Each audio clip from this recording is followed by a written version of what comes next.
अस्सलाम वालेकुम। अॼु मां नौजवाननि खे जेको आहे त ख़ासि तौर ते जेके PhD ऐं JEST जी तयारी करे रहिया आहिनि हिन वक़्तु, उन्हनि जे लाइ मां पंहिंजी ज़िंदगी जा जेके 16 साल टीचिंग जो एक्सपीरियंस आहे उन मुताबिक़ उन्हनि खे कुझु मां टिप्स ॿुधाए रहियो आहियां त कीअं उहे पंहिंजे इन वक़्त खे प्रोडक्टिव कनि ऐं इन में कामयाब थी सघनि। हाणे अचो त उन ते जेको आहे त टर्न था कयूं।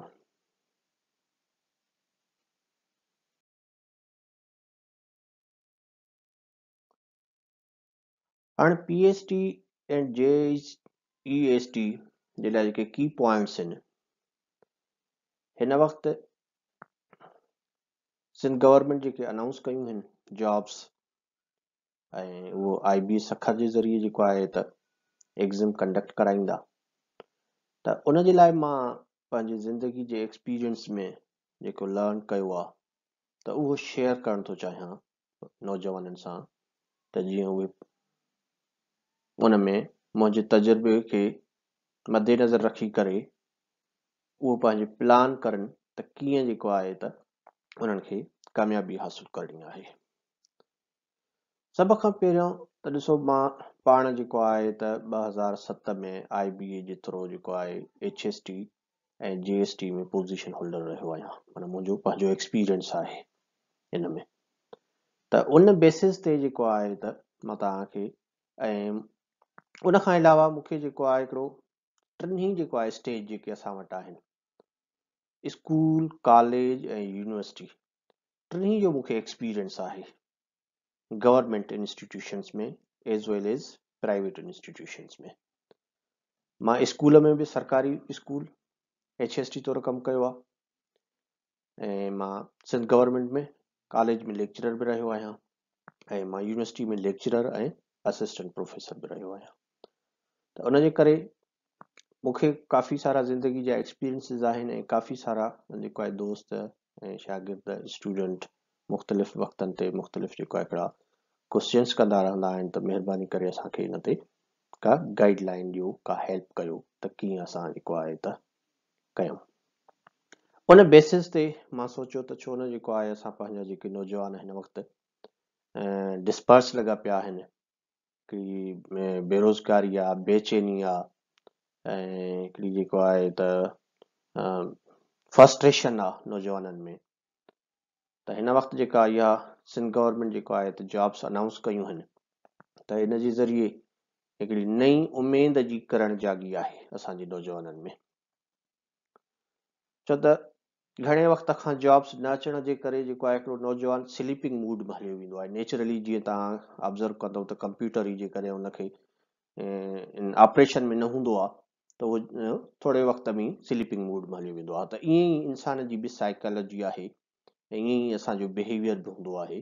जेकॾहिं असां इन एक्शन न हूंदा आहियूं, असां को कमकार न कंदा आहियूं, का प्रोग्रेस न कंदा आहियूं, का एक्टिविटी न हूंदी आहे, त असांजो दिमाग़, असांजी बॉडी बि स्लीपिंग मूड में हली वेंदी आहे ऐं रेस्ट मूड में हूंदी आहे, जेसीं ताईं को उनखे एक्सटर्नल बॉडी जेका आहे का फोर्स नथी करे। त माना हिन वक़्तु जेका आहे इहा एक्सटर्नल बॉडी जेका जॉब्स आहिनि, इहा हिकिड़ी वॾे खां वॾी जेका आहे हिकिड़ो फोर्स आहे नौजवाननि जे लाइ, जेका उनखे पुल ऐं पुश करे रही आहे। त हाणे अचो त सभ खां पहिरियों त तव्हांखे जेको आहे त कुझु जेको आहे मां पंहिंजूं पॉइंट्स जेको आहे तव्हां सां डिस्कस थो करणु चाहियां, जंहिंजे ज़रिए तव्हां जेको आहे त इनशाला तव्हांखे इहा जेको आहे त हेल्पफुल थींदियूं तव्हांजी जेको आहे प्रिपरेशन में, ऐं तव्हां हुन में कामयाब थी वेंदव। सभ खां पहिरियां त अहम पॉइंट आहे बी मोटिवेटेड। ॾिसो, दुनिया में कोई बि कमु जॾहिं असां कंदा आहियूं, जेकॾहिं उन जे लाइ असांखे मोटिवेशन हूंदी आहे त उहो कमु असां करे ई रहंदा आहियूं। सिमिलरली जेसीं ताईं तव्हां मोटिवेटेड न आहियो तेसीं ताईं तव्हां हीअ टेस्ट पास नथा करे सघो। सभ खां पहिरियां फर्स्ट ऐं फॉरमोस्ट जेका असांजी आहे त असां इनर मोटिवेटेड केतिरा आहियूं। जॾहिं तव्हां डिटरमाइंड हूंदव, तव्हां में मोटिवेशन हूंदी, विलिंगनेस हूंदी कंहिं बि कमु करण जी, त तव्हां ऑटोमेटिकली उहो कमु सर अंजाम ॾेई वेंदव ऐं ॾेई सघो था। हर इंसान में अल्लाह साईं जेको आहे हिकिड़ी क्वालिटीज़ रखियूं आहिनि, हिडन क्वालिटीज़ हूंदियूं आहिनि। हाणे सिर्फ़ु ऐं सिर्फ़ु उन्हनि खे सरफेस ते आणिणो आहे, उन्हनि खे ज़ाहिर करिणो आहे, उन्हनि खे एक्टिव करिणो आहे। उहे स्लीपिंग मूड में आहिनि, उन्हनि खे पेसिव आहिनि, हाणे उन्हनि खे एक्टिव बणाइणो आहे। हाणे जेकॾहिं तव्हां में मोटिवेशन आहे ऐं तव्हां मोटिवेटेड आहियो त तव्हांखे दुनिया जी काई बि कुवत नथी रोके सघे उन कम करण खां। जेकॾहिं कोई बि माण्हू मोटिवेटेड न आहे ऐं सॼी दुनिया उनखे पुश करे त बि हुनजो कुझु बि न थींदो। त सिमिलरली सभ खां पहिरियां त तव्हां पंहिंजो पाण खे जेको आहे मोटिवेट कयो त बाबा तव्हांखे इहा टेस्ट या इहो एग्ज़ामिनेशन या दुनिया जो कहिड़ो बि कमु तव्हांखे करिणो आहे। जॾहिं तव्हां इहो डिसीशन वठी छॾींदव ऐं डिसाइड कंदव त तव्हां करे सघो था ऐं उहो थी बि वेंदो। हाणे उन खां ॿी पॉइंट जेका अहम मां तव्हां सां डिस्कस करे रहियो आहियां उहा आहे डोंट लिसन रूमर्स। ॾिसो, जॾहिं खां जॉब्स जेको आहे अनाउंस थियूं आहिनि, गवर्नमेंट कई आहे, सैंपल पेपर बि त हाणे अची वियो आहे ऐं जेको आहे हिकिड़ो गवर्नमेंट बि सर्कुलर कढियो आहे जंहिंमें हुन सेक्शन वाइज़ जेको आहे हिकिड़ो रखियो आहे, 3 ग्रुप्स में विरहायो आहे, ग्रुप 1, ग्रुप 2, ग्रुप 3। उन खां पोइ हिकिड़ा मुख़्तलिफ़ रूमर्स तव्हांखे ॿुधण में ईंदा त बाबा इहा जॉब जेका आहे त सिफ़ारिश ते मिलंदी, पैसनि ते मिलंदी, ब्यूरोक्रेट्स जे माइटनि खे मिलंदी, जेका MP MNAs माण्हुनि खे मिलंदी ऐं आम ग़रीब माण्हू खे न मिलंदी। सो रूमर हर दौर में हूंदो आहे। जॾहिं बि असां बि माज़ी में मां बि मुख़्तलिफ़ हिकिड़ा जेको आहे त एग्ज़ाम पास करे वक़्त सां गॾु मां मथे ईंदो रहियो आहियां, हिकिड़े प्राइवेट खां गवर्नमेंट में, गवर्नमेंट जे बि टिनी सेक्टर्स में, स्कूल, कॉलेज ऐं यूनिवर्सिटी में मां जेको आहे रहियो आहियां। त जॾहिं बि असां बि अप्लाई कंदा हुआसीं इन ई क़िस्म जा रूमर ईंदा हुआ त न किथे कमीशन में पैसा हलंदा आहिनि, सिंध पब्लिक सर्विस कमीशन में IBA जे ज़रिए मेरिट न थींदी, यूनिवर्सिटी में जॉब मिलण वॾी मुश्किल हूंदी आहे, सिफ़ारिश हूंदी आहे, XYZ सो मेनी जेको आहे हिकिड़ा रूमर्स तव्हांखे ॿुधण में ईंदा आहिनि। हाणे इहे एक्चुअली डिस्ट्रक्शन्स हूंदियूं आहिनि। जेकॾहिं तव्हां वाकई स्ट्रगल कयो था, महिनत कयो था, कोशिश कयो था, ऑनेस्टली जेको आहे पंहिंजे फोकस था कयो पंहिंजे कम ते जेको तव्हांखे असाइन थियल आहे, तव्हांजो कमु पढ़णु आहे, महिनत करणु आहे। रेस्ट जेको आहे रिज़ल्ट आउटकम अलाह ते छॾे ॾियो। उहो जेको आहे ॾिसो न, हिकिड़ो जेको असां मुस्लमाननि जो अक़ीदो आहे त बाबा जेको आहे हिकिड़ो पन बि अलाह जे हुकुम खां सवा नथो हिले। जॾहिं हिकिड़ो पन बि अलाह जे हुकुम खां नथा सवा हिले त जेकर तव्हांजे नसीब में हूंदी जेका शइ त उहो तव्हां खां केर बि नथो खसे सघे, भले मुल्क जो वज़ीर आज़म सदर छो न हुजे। जेका शइ तव्हांजे मुक़दर में लिखियल आहे उहा तव्हांखे मिली रहणी आहे। हाणे सिर्फ़ु ऐं सिर्फ़ु उनजे लाइ इहो आहे त असां उनजे लाइ केतिरी स्ट्रगल ऐं कोशिशि कयूं था। छा असां रूमर्स ॿुधी करे डिस्ट्रैक्ट थी करे किताब बंदि करे वेही रहंदासीं, न पढ़ंदासीं त अल्टीमेटली इहो ई थींदो। पोइ असां चवंदासीं त फलाणे खे जेका जॉब मिली उहा सिफ़ारिश ते मिली, फलाणे खे जेका मिली उनजो जेको आहे वॾो सोर्स हुयो, फलाणे पैसा भरिया, खोड़ सारा जेका आहे रूमर्स असांखे ॿुधण में ईंदा। असां कॾहिं बि उनजो बैक डोर असां न ॾिठो आहे त उन केतिरी जेका आहे उनजे पोयां स्ट्रगल कई, हार्डवर्क कयो, उन महिनत कई, इहा शइ असांखे नज़र न ईंदी आहे। असांखे सिर्फ़ु ऐं सिर्फ़ु जेको आहे आउटकम नज़र ईंदो आहे। त उनजे करे इन्हनि रूमर्स ते ध्यानु न ॾियो। सोशल मीडिया जो दौरु आहे, हर माण्हू तव्हांखे जेको आहे हिकिड़ी नई ॻाल्हि कंदो, नयो रूमर उथारींदो त जीअं तव्हां डिस्ट्रैक्ट थियो उन खां। जॾहिं तव्हां फोकस्ड हूंदव पंहिंजी ॻाल्हि ते त तव्हां रूमर्स खां परे थी वेंदव। तव्हां पंहिंजो कमु कयो, तव्हां पंहिंजो हार्डवर्क कयो, जेको सैंपल पेपर मिलियल आहे, जेको हुननि सेग्रीगेशन ग्रुप्स जी ॾिनी आहे, उन मुताबिक़ तव्हां वर्कआउट कयो। तव्हां पंहिंजे तरफ़ो 100% एफर्ट्स उन में पुट कयो। उन खां पोइ जेकॾहिं तव्हांखे रिज़ल्ट ॾिसो त पॉज़िटिव मिले थो, तव्हां ऑप्टिमिस्टिक थियो। बाक़ी जेकॾहिं तव्हां हमेशह पेसिमिस्टिक थी करे सोचींदव, नेगेटिव थॉट्स तव्हांखे ईंदियूं, त तव्हां कॾहिं बि कामयाबु नथा थी सघो। So don't listen the rumours. इहा शइ तमामु अहम आहे। ॿी आहे बी प्रोडक्टिव। हाणे ॾिसो, बी प्रोडक्टिव अक्सर करे असांजो नौजवान जेको आहे माना हिकिड़ो नज़र त ईंदो आहे त उहो कुझु पढ़े थो, हुन बैचलर कई आहे, ग्रेजुएशन कई आहे, इंटरमीडिएट कई आहे या मास्टर्स कई आहे, पर प्रोडक्टिव न आहे। प्रोडक्टिव जो मक़सदु आहे त उहो ज़हनी तौर ते केतिरो पॉज़िटिव आहे, केतिरो ऑप्टिमिस्टिक आहे ऐं केतिरो सोचे रहियो आहे अॻिते वधण जे लाइ, केतिरो हुन में विल पावर आहे ऐं केतिरो जेको पंहिंजी जेका नॉलेज आहे उनखे डे बाय डे जेको आहे वक़्त जे हालात सां उनखे इंक्रीज़ थो करे। ऐं जेको आहे सोसाइटी में छा वेही वापराए पियो, दुनिया में छा वेही वापराए पियो, उन में उनजो कहिड़ो जेको आहे हिकिड़ो कंट्रीब्यूशन आहे, उन जे लाइ कहिड़ी कोशिश करे रहियो आहे, या जस्ट जेको आहे हिकिड़ो हवाल प्रोग्राम आहे। माना हुनखे पंहिंजो एनालाइज़ करणु खपे, पंहिंजी एबिलिटीज़, पंहिंजूं स्किल्स, पंहिंजी नॉलेज, त हुनजी नॉलेज कहिड़ी स्टेज ते बीठी आहे। जेकॾहिं हुनजी स्टेज हेठि आहे त उन स्टेज खे वधाइण जे लाइ हुनखे स्ट्रगल करणु खपे, तॾहिं हू प्रोडक्टिव थींदो, कुझु सोसाइटी खे ॾेई सघंदो। नंबर जेको आहे उनखां पोइ नेक्स्ट असांजी आहे बी फोकस्ड। हाणे ॾिसो, जॾहिं असां फोकस्ड हूंदा आहियूं कंहिं बि शइ जे लाइ, जेकॾहिं तव्हां फोकस कंदव, टारगेट ठाहींदव, पंहिंजो माइंड कंहिं हिकु पॉइंट ते आणींदव, त उहा शइ थी रहंदी। अक्सर करे असांजो नौजवान फोकस्ड आहे ई कोन, हो जेका शइ, जेको मटीरियल जंहिंखां ॿुधे थो हो उनजी कढ थो लॻे। Don't follow the others. हमेशह तव्हां पाण जेको आहे त लीडर थियो, त अदर्स तव्हांखे फॉलो करनि। जेकॾहिं तव्हां फोकस था कयो कंहिं बि सब्जेक्ट ते, कंहिं बि स्पेसिफिक एग्ज़ाम ते, कंहिं बि स्ट्रक्चर ते, त उन वक़्तु तव्हांजो सॼे जो सॼो ध्यानु जेको आहे उन शइ ते हुजे। अक्सर करे असां ईअं हूंदो आहे त शागिर्द क्लास में वेठो हूंदो आहे, उहो सोचींदो जेको आहे त ॿियनि प्रॉब्लम्स ते आहे। जंहिं वक़्तु तव्हां जेको कमु करे रहिया आहियो 100% तव्हां प्रेज़ेंट उन में हुजो, त इहो आहे फोकस्ड।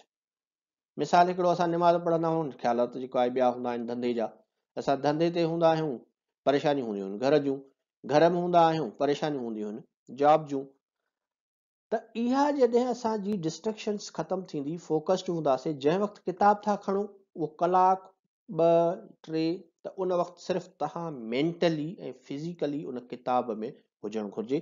तव्हांजी मोबाइल स्विच ऑफ हुजणु खपे, तव्हांजी ॿियूं शयूं जेके बि डिस्ट्रैक्शन वारियूं आहिनि उहे उन खां परे हुजो।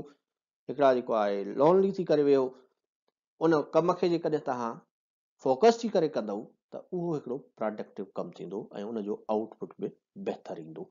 त माना असांखे फोकस हुजण जी ज़रूरत आहे, असां फोकस्ड न आहियूं। उनखां पोइ ॿी जेका अहम पॉइंट मां तव्हां सां डिस्कस थो कयां, उहा आहे the be the in charge of success and failure. ऐं ॾिसो, अक्सर करे असां इंसान आहियूं, असां मुख़्तलिफ़ मराहिल मां गुज़रंदा आहियूं, मुश्किल हालात मां गुज़रंदा आहियूं, तकलीफ़ूं, इम्तिहान, कॉम्पिटिशन्स, ॿियूं खोड़ सारियूं शयूं जेको आहे त हूंदियूं आहिनि। हाणे कॾहिं उन में असां कामयाब बि थींदा आहियूं, कॾहिं नाकाम बि थींदा आहियूं। जॾहिं असां कामयाब थींदा आहियूं त असां दावा कंदा आहियूं त इहा मुंहिंजी कामयाबी आहे। मिसाल हिकिड़ो, जेकॾहिं यूनिवर्सिटी जो स्टूडेंट आहे, उहो जेकॾहिं सेमिस्टर जे कंहिं पेपर में पास थींदो आहे त उहो चवंदो आहे मां पास थियो आहियां, माना उहो क्लेम कंदो आहे, पास जो क्रेडिट पाण खे ॾींदो आहे। पर जॾहिं उहो साॻियो ई शागिर्द फेल थींदो आहे त उहो फेल जो क्रेडिट टीचर खे ॾींदो आहे, त फलाणे टीचर मूंखे फेल कयो आहे। इहो न चवंदो आहे त मां फेल थियो आहियां। सो जॾहिं असां take the responsibility of your failures and success, असांखे पंहिंजे नाकामियुनि ऐं पंहिंजी कामयाबियुनि जी रिस्पॉन्सिबिलिटी खणणु खपे ऐं उनजी ज़िमेदारी असांखे पाण खे हुजणु खपे। त जेकॾहिं फेल थियो आहियां त मां ई फेल थियो आहियां, जेकॾहिं पास थियो आहियां त मां ई पास थियो आहियां। जेकॾहिं पास जी रिस्पॉन्सिबिलिटी तव्हां ऐं उन जो क्रेडिट क्लेम था कयो, त फेल जो बि क्रेडिट तव्हांखे एक्सेप्ट करणो पवंदो, त तव्हां फेल थिया आहियो, तव्हांखे टीचर फेल न कयो आहे। त ईअं ई दुनिया में जेके बि असां कॉम्पिटेटिव एग्ज़ाम्स ॾींदा आहियूं, या जेके ॿिया मुक़ाबले वारा इम्तिहान हूंदा आहिनि, या जेके बि टेस्टूं ॾींदा आहियूं, रिटन टेस्टियूं, इंटरव्यू, त उन में जेकॾहिं कामयाबी जो क्रेडिट तव्हां पाण ॾे था खणो, त नाकामी जो क्रेडिट बि तव्हांखे पाण खे एक्सेप्ट करणो पवंदो। जेसीं ताईं तव्हां नाकामी खे एक्सेप्ट न कंदव, पंहिंजी ग़लतियुनि ऐं मिस्टेक्स खे एक्सेप्ट न कंदव, तेसीं ताईं तव्हां अॻिते वधी नथा सघो। कंहिं बि माण्हू जे अॻिते वधण जो, तरक़ी जो राज़ ई उहा जेको आहे ग़लतियुनि खे एक्सेप्ट करणु आहे। जॾहिं तव्हां ग़लती एक्सेप्ट कंदव त तव्हां ऑटोमेटिक जेको आहे, माना तव्हां there is a room to improve. हमेशह जेको आहे सुधारे जी ज़रूरत हूंदी आहे, इम्प्रूवमेंट जी नीड हूंदी आहे। ऐं असां अलाए छो फॉरगेट कंदा आहियूं त I am the perfect, no one is perfect. हर स्टेज ते, हर उमिरि में असांखे ज़रूरत हूंदी आहे इस्लाह जी, ऐं असां मिस्टेक्स कंदा आहियूं। हाणे बहितर इहो आहे त नेक्स्ट टाइम असां उहे रिपीट न कयूं मिस्टेक्स, ऐं उन मिस्टेक खे दुरुस्त कयूं। पाण खां नथियूं थियनि, कंहिं ॿिए खां पुछूं, दोस्त खां पुछूं, रिलेटिव्स खां पुछूं, त जीअं असां पंहिंजी लाइफ में अॻिते वधी सघूं। त उनजे करे जेको आहे इहा शइ तमामु अहम आहे, be the in charge of success and failure. कामयाबी आहे तव्हांजी आहे, नाकामी आहे बि तव्हांजी आहे। इहा नाकामी जो सिरो जेको आहे कंहिं मिट माइट दोस्त कंहिं इदारे कंहिं ॿिए ते नथो पियो, उहो बि तव्हांजी आहे। कामयाबी बि आहे तव्हांजी आहे, नाकामी आहे बि तव्हांजी आहे, त उनखे एक्सेप्ट कयो। हाणे नेक्स्ट आहे मेक द टाइम टेबल। सो जेकॾहिं तव्हां वाकई सीरियस आहियो पंहिंजे गोल में, पहिरियों तव्हांजो जेकॾहिं फोकस्ड आहियो, मोटिवेटेड आहियो, रूमर्स खे नथा ॿुधो ऐं इंचार्ज आहियो पंहिंजी नाकामी या कामयाबी जा, त हाणे तव्हां हिकिड़ी टाइम टेबल ठाहियो। त तव्हां वटि स्टिल जेकॾहिं अॼु खां जेकॾहिं काउंट कयूं त पोइ बि घटि में घटि 6 महीननि जो टाइम तव्हां वटि आहे इन टेस्ट जे लाइ, PST ऐं GST जे लाइ। हाणे PST में जेको आहे जीअं हिकिड़ो क्लियर हिकिड़ो वाज़े थी वियो आहे त क्लास 1 खां क्लास 8 ताईं जो सिलेबस आहे। GEST में क्लास 8 टू क्लास 10 ताईं जेको आहे सिलेबस आहे। हाणे जेके सब्जेक्ट हुननि मेंशन कया आहिनि उहे हिकिड़ो बिल्कुलु ई के रॉकेट साइंस न आहे। उहे तव्हां ऑलरेडी ग्रेजुएट आहियो या इंटरमीडिएट आहियो या मास्टर्स आहियो, ऑलरेडी पढ़ी चुका आहियो। इंग्लिश आहे आम आहे, मैथ्स बेसिक आहे, साइंस बेसिक आहे, जनरल नॉलेज तव्हांजी एवरीडे लाइफ में तव्हांजी टेलीविजन ॿुधो था, रेडियो ॿुधो था, अख़बार पढ़ो था, सोशल मीडिया जो दौर आहे, फेसबुक आहे, हर शइ ते तव्हांखे हले थी। कंप्यूटर जी तव्हांखे इंफॉर्मेशन हूंदी आहे त कीअं हलाइबो आहे। त इन टाइप जी जेका इंफॉर्मेशन आहे ओवरऑल जेका असां वटि, माना इहा का रॉकेट साइंस न आहे, तव्हां ऑलरेडी एॾी पढ़ी चुका आहियो। हाणे इनखे जस्ट तव्हांखे हिकिड़ो तव्हांजी हाणे एज बि इन एज में आहियो जे ॿार न आहियो जे उनखे यादि कराइजे, रटो हणाइजे। हाणे टाइम टेबल तव्हां अहिड़े तरीक़े सां सेट कयो त तव्हां कहिड़नि सब्जेक्ट्स में वीक आहियो ऐं कहिड़नि में तव्हां स्ट्रांग आहियो। जंहिंमें वीक आहियो उनखे एक्स्ट्रा टाइम ॾियो, जंहिंमें तव्हां सुठा आहियो उनखे टाइम तव्हां घटि ॾियो। त इन सां तव्हां जेको आहे डेली जेकॾहिं पंहिंजो टाइम टेबल ठाहियो था, डेली जेकॾहिं तव्हां 5 खां 6 कलाक स्टडी कयो था त 6 महीननि में तव्हां काउंट कयो आवर्स, डेली जा 6 कलाक, हफ़्ते जा थी विया, माना 2 ॾींहं वीकेंड खे कढी करे जेकॾहिं असां 5 ॾींहं तव्हां कमु कयो, 5 6 खां 30 कलाक, 30 कलाक तव्हांजा मोर देन इनफ आहिनि कंहिं बि।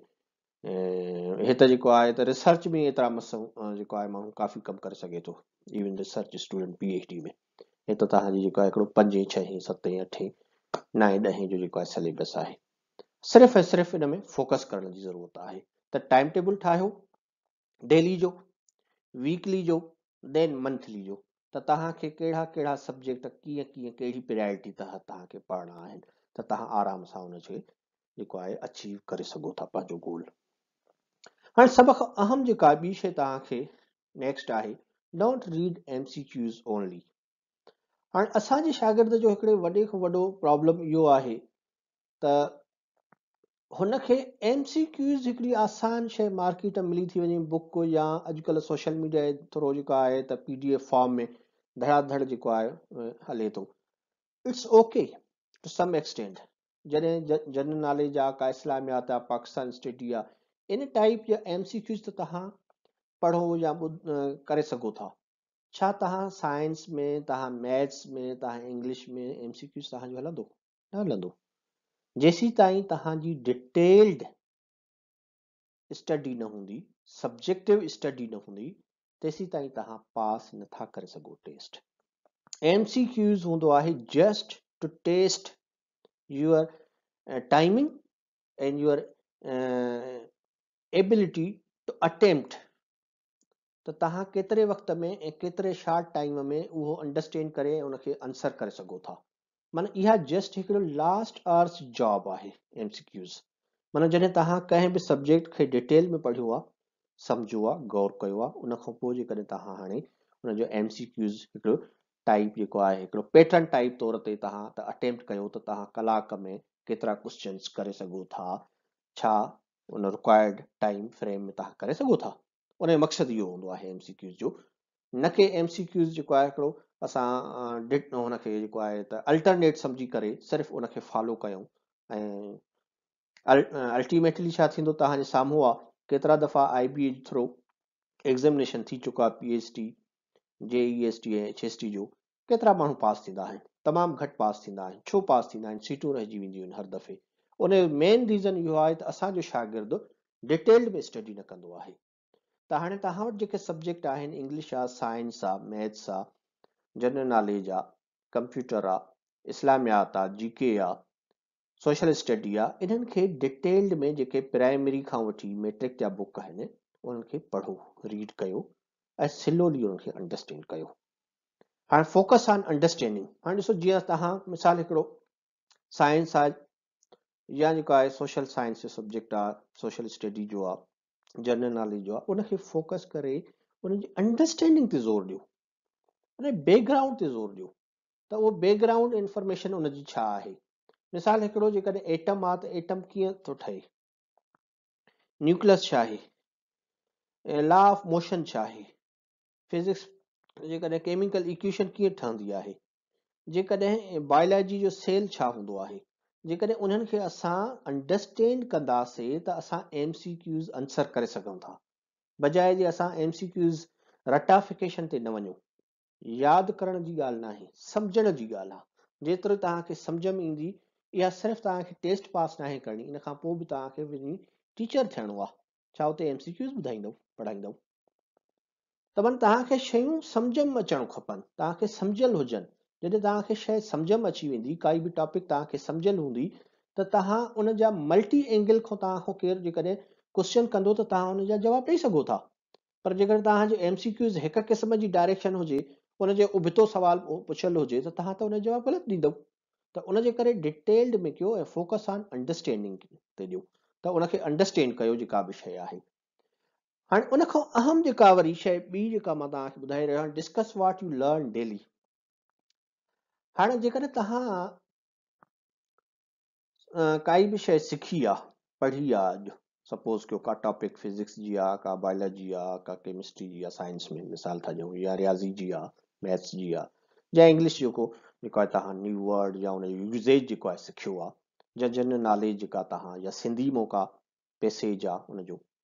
त हाणे जेकॾहिं इहा तव्हां डिस्कस कंदव कंहिं दोस्त सां, फैमिली मेंबर सां, कंहिं ॿिए सां, उनखे ॿुधाईंदव त मां अॼु हीअं सिखियो, हीअ पॉइंट उहा। ऐं जेकर तव्हां उहा उन सां शेयर कंदव, डिस्कस कंदव, त उन सां उहा तव्हांजी अंडरस्टैंडिंग ऐं उनजो जेको एक्सप्रेशन हूंदो ऐं उनजो जेको यूज़ेज हूंदो, उहो सेकेंड टाइम तव्हांजे माइंड में रिपीट थियो। हाणे उन रिपीटेशन जे करे तव्हांजी उहा शइ अञा वधीक क्लियर थी वेंदी ऐं तव्हांखां हिकिड़ा डिफरेंट एंगल तव्हांखे अराइज़ थी वेंदी तव्हांजे दिमाग़ में। त माना जेका शइ तव्हां सिखो था, उहा डेली जे बेसिस ते कंहिं न कंहिं सां डिस्कस कयो। इहो हिकिड़ो बहितरीनु तरीक़ो आहे तव्हांखे नॉलेज खे एब्ज़ॉर्व करण जो ऐं बहितर करण जो। उन खां पोइ आहे स्टार्ट टीचिंग सिबलिंग्स। हाणे इहो हिकिड़ो मुंहिंजो आज़मूदा फार्मूलो आहे। जनरली तौर ते जेका शइ तव्हांखे, जेको सब्जेक्ट तव्हांखे नथो अचे, उहो ॿियनि खे पढ़ाइणु शुरू कयो। जॾहिं तव्हां ॿियनि खे पढ़ाइणु शुरू कंदव त ऑटोमेटिक जेको आहे तव्हांखे जेको आहे उनजे लाइ महिनत करणी पवंदी। हिकिड़ो इंसानी फितरत आहे, पोइ माण्हू हुनजे लाइ ॻोल्हींदो आहे, फलाणे खे पढ़ाइणो आहे, फलाणे खे सम्झाइणो आहे, त ऑटोमेटिक तव्हां उन शइ में एक्सपर्ट थी वेंदव। सपोज़ कयो जेको सब्जेक्ट तव्हां साइंस नथी अचे, तव्हां ॿिए खे साइंस पढ़ाइणु शुरू कयो। Start from your family. पंहिंजा जेका आहे नंढा भेण भाइर, सौट मासात, या के ॿिया पाड़े ओड़े वारा, माना तव्हां ॿियनि खे पढ़ाइणु शुरू कयो। बिलीव मी, ॿिए खे जॾहिं तव्हां पढ़ाईंदव, पंहिंजे भेण भाउ खे या ॿिए खे, या इवन ट्यूशन ई पढ़ायो, फ्री ऑफ कास्ट पढ़ायो, वॉलंटियरली पढ़ायो, कोई बि सब्जेक्ट पढ़ायो, जेके बि सब्जेक्ट हिन वक़्तु तव्हांखे जेको आहे टेस्ट में ॾियणा आहिनि, इहे सब्जेक्ट जेकॾहिं तव्हां ॿिए खे पढ़ाईंदव न, तव्हां ख़ुदि हुन जा मास्टर्स थी वेंदव। त बहितर तरीक़ो सिखण जो बि इहो बि हूंदो आहे त ॿिए खे पढ़ायो। उन खां पोइ असां था अचूं त learn basic concepts of maths. हाणे अक्सर करे असांजो जेको नौजवान आहे, जेको उनजी मैथ्स वीक हूंदी आहे। बीइंग अ टीचर, मां हर स्टेज ते जेको आहे इहा शइ ऑब्ज़र्व कई आहे, नोटिस कई आहे। मां पाण मैथ जो उस्ताद रहियो आहियां, लेक्चरर रहियो आहियां। त स्कूल हुजे, कॉलेज हुजे, इवन यूनिवर्सिटी में, त मां ॾाढो जेको आहे हिकिड़ो नोट कयो त शागिर्दनि जी ॾाढी मैथ्स वीक आहे। ख़ासि तौर ते जेके इवन मैथ्स डिपार्टमेंट हुजे, या जेको आहे हिकिड़ा ॿियनि डिपार्टमेंट्स जा शागिर्द हुजनि, उन्हनि खे जॾहिं सब्जेक्ट असां मैथ्स पढ़ाईंदा हुआसीं त तमामु हिकिड़ा जेको आहे 5-10 शागिर्द मस हूंदा हुआ जिन खे ईंदी हुई, माना बेसिक मैथ्स जी थो मां ॻाल्हि कयां, हायर लेवल जी नथो ॻाल्हि कयां। त माना हिन वक़्तु जेका ॾिसो, हिन वक़्तु जेको आहे मैथ्स जो वॾो पोर्शन आहे, 25 क्वेश्चन्स आहिनि मैथमेटिक्स जा। जेकॾहिं तव्हां मैथ्स जो सेक्शन जेको आहे तव्हां नथा कयो, छो त ऑलरेडी हुननि जेको आहे हिकिड़ो ग्रुप्स वाइज़ रखी आहे, त हर में 45% तव्हांखे खणणी आहे, तॾहिं तव्हां पास करे सघो था। ओवरऑल जेको आहे एग्रीग्रेड 55 आहे ऐं 45 हर हिक में रिक्वायर्ड आहे पास करण जे लाइ। त हाणे इन में मैथ्स जेको आहे हिकिड़ो मेजर सब्जेक्ट आहे, ऐं मैथ्स मेजॉरिटी ऑफ स्टूडेंट जी जेका वीक हूंदी आहे, उन जे लाइ बहितर तरीक़ो इहो आहे त जेके सिंपल कॉन्सेप्ट्स आहिनि मैथ्स जा, बेसिक कॉन्सेप्ट्स क्लियर कयो, त तव्हांजा ऑटोमेटिक नेक्स्ट लेवल जी मैथमेटिक्स बहितर थी वेंदी। पाण किताब खणी करे रीड कयो, उन डिटेल्ड, छो त किताब में थ्योरी हूंदी आहे, उन थ्योरी खे पढ़ो, उन खां पोइ एग्जाम्पल हल कयो, एग्जाम्पल हल करण खां पोइ तव्हां कंहिं एक्सरसाइज ते अचो, जेकॾहिं उन में को प्रॉब्लम थो थिए त कंहिं ॿिए खां पुछो। त ईअं तव्हांजी मैथ थी वेंदी। मैथ डायरेक्ट एक्सरसाइज ते न वञिबी आहे, उन जो वर्ड बाय वर्ड पढ़ो, सेंटेंस टू सेंटेंस पढ़ो। जेको बि किताब आहे, सिंधी जो किताब खणो, इंग्लिश जो किताब खणो, प्राइमरी खां मैट्रिक ताईं बेसिक खां स्टार्ट कयो, उनखे रीड कयो। उन जा हिकिड़ा सर्टेन रूल्स हूंदा आहिनि, लॉज हूंदा आहिनि, उहे लॉज खे जेकर तव्हां माइंड में रखंदव, फॉलो कंदव, त तव्हां मैथमेटिक्स आसान आहे, सभिनी सब्जेक्टनि खां आसान आहे, जेकॾहिं तव्हां पर्टिकुलर लॉज फॉलो करे था कयो था त। उन खां पोइ जेका आहे मेन शइ जेका आहे, मां तव्हांखे अॻु में बि ज़िक्र कयो त मेजर जेको सब्जेक्ट्स आहिनि हिते, साइंस आहे, मैथ्स आहे, इंग्लिश आहे। छो त इन्हनि में जेको आहे मैथ्स जूं बि मार्क्स वधीक आहिनि, साइंस जूं मार्क्स वधीक आहिनि, इंग्लिश जूं बि मार्क्स वधीक आहिनि।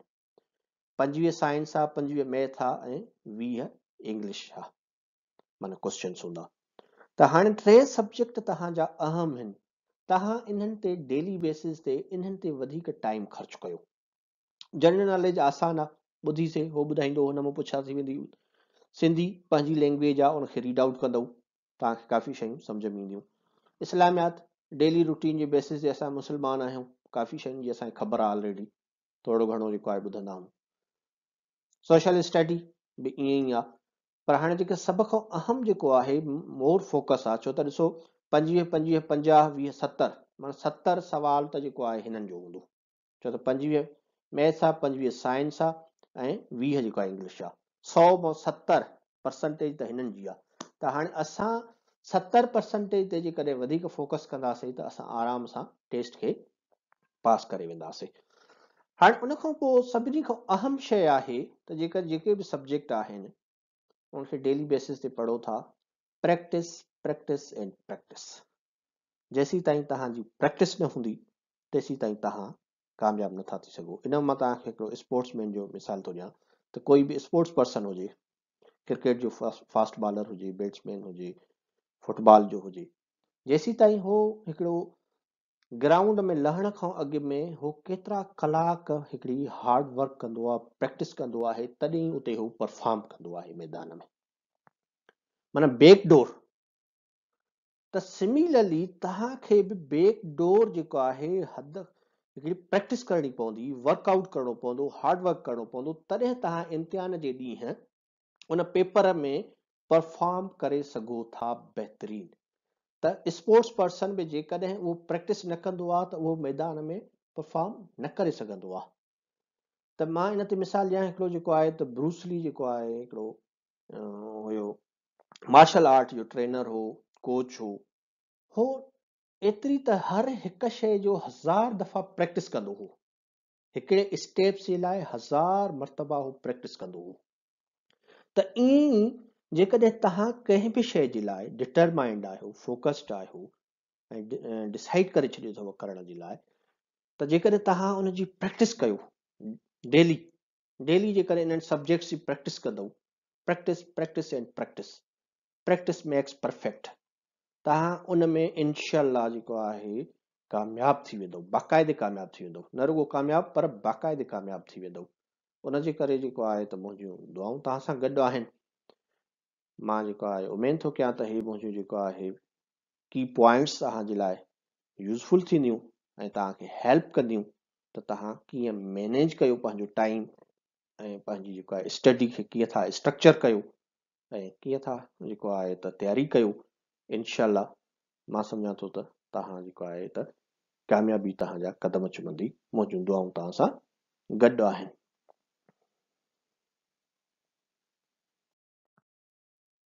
Thanks for watching. जेकॾहिं तव्हां ऑलरेडी मुंहिंजे चैनल खे सब्सक्राइब कयो आहे त तव्हांजी महिरबानी। जेकॾहिं न कयो अथव त मुंहिंजो चैनल सब्सक्राइब कंदव त तव्हांजी महिरबानी थींदी। जेको आहे मां तव्हांजो लाइ दुआगो आहियां त इनशाला तव्हां जेको आहे त कामयाबु थींदव इन एग्ज़ाम में। Thank U very much.